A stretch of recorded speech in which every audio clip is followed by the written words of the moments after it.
September.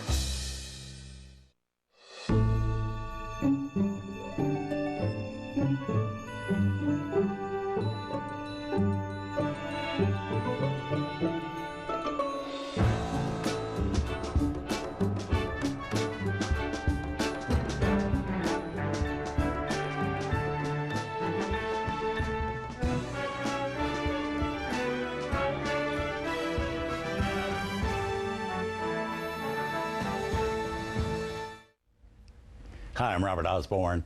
Today for our Summer Under the Stars Festival, we're honoring John Hodiak, who played the rugged John in our last movie, Lifeboat, that Hitchcock film making Hodiak a Hollywood big leaguer overnight. He actually began in movies as an MGM contract player in 1942, having been rejected for World War II military service because of high blood pressure, a condition that's thought to have been a contributing factor to his death 13 years later from a heart attack at the age of only 41 in 1955. Hodiak wasn't around long, but he made quite an impact when he was here.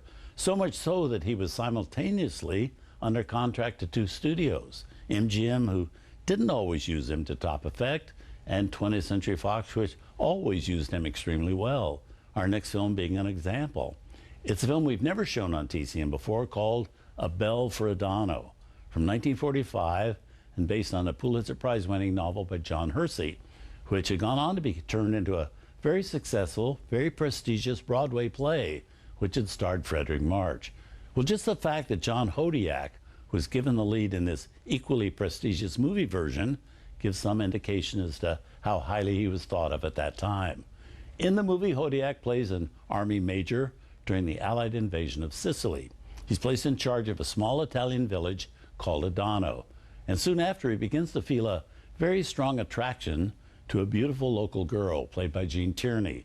Their relationship complicated by the fact that he has a wife back home and she has a boyfriend who's away fighting in the war. And he also takes it upon himself to help the villagers replace a beloved church bell, which was destroyed during the war. The Bell for Adano, referred to in the title. Now, this is a movie that Gene Tierney made between what turned out to be the two biggest successes of her whole career, the 1944 film Laura and the late 1945 release Leave Her to Heaven. Tierney, one of the great brunette beauties of her era, this time has blonde hair, the only time Tierney ever appeared anywhere as a blonde. It's a plot point in the story. The direction of our movie is by Henry King.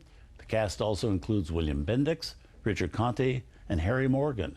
Harry playing an Army captain almost 3 decades before he became Colonel Potter on TV's MASH series. So here from 1945, the TCM premiere of A Bell for Adano.